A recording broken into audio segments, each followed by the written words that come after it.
भाई देख फोन में देख हाय जय श्री कृष्ण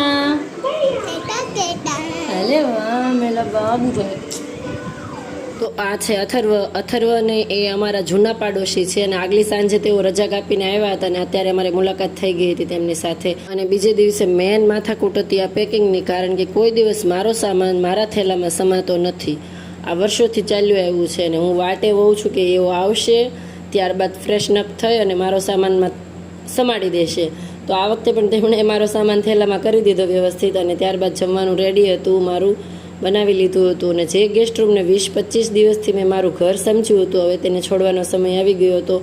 બધા વાસણ મસાલાના ડબ્બા વગેરે સાફ કરી અને ત્યાં રાખી દીધું હતું ને ખરાબ તો લાગતું હતું કે આટલા બધા દિવસ રહ્યા અને હવે જવાનું છે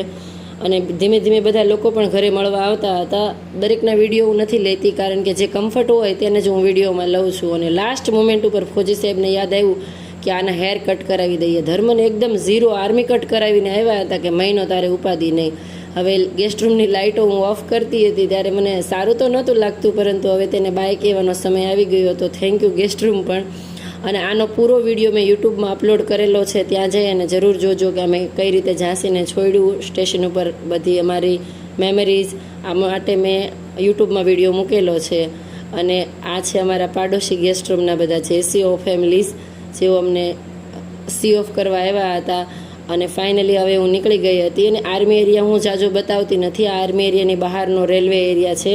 અને બસ આવી ગયા હતા અમે રેલવે સ્ટેશન ઉપર અને ત્યાં ઓલરેડી અમારી ટ્રેન લાગેલી હતી હું કહેતી હતી ગેસ્ટ રૂમમાં તો બિલકુલ ગરમી નહોતી લાગતી બહાર નીકળીને ખબર પડી કે ફોજી કેવી ગરમીમાં નોકરી કરે છે છેલ્લે પણ બાપ દીકરાએ લૂડો રમી લીધો અને ટ્રેન જવાને 5 મિનિટનો હવે વાર હતો એટલે ધર્મભાઈએ પપ્પાનો હાથ પકડી લીધો હતો મેં કીધું તું મૂકી દે તો વારે 2 મિનિટે મારા ફોનમાં જોવા આવતો હતો કેટલી વાર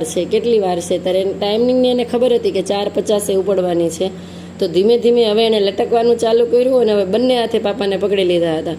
હું કહેતી હતી જલ્દી રજા ઉપર આવશે આ બધું ન કરાય ટ્રેન જતી રહેશે પાપાને શરૂ ટ્રેને કેમ ઉતરવું પરંતુ એ ક્યાં માનવા તૈયાર હતો લાસ્ટ મોમેન્ટ ઉપર એને ખેંચી લેવો પડ્યો હતો અને ટ્રેન પણ થોડી ચાલુ થઈ ગઈ હતી એને પરાણે હાથ મુકાવી અને હવે ફોજી સાહેબને તેની કર્મભૂમિ પર છોડીને અમે અમારી કર્મભૂમિ તરફ જઈ રહ્યા છીએ અને બધાને આવજો કહી અને અમે અમારી સીટ ઉપર જવા માટે નીકળ્યા હતા હવે ધર્મભાઈનો મૂડ ખરાબ હતો એક ધારું તે બારીની બહાર જોતો હતો મારી સામે પણ જોતો નહોતો મેં તેને સમજાવ્યો હતો કે જલ્દી પાપા રજા ઉપર આવી જશે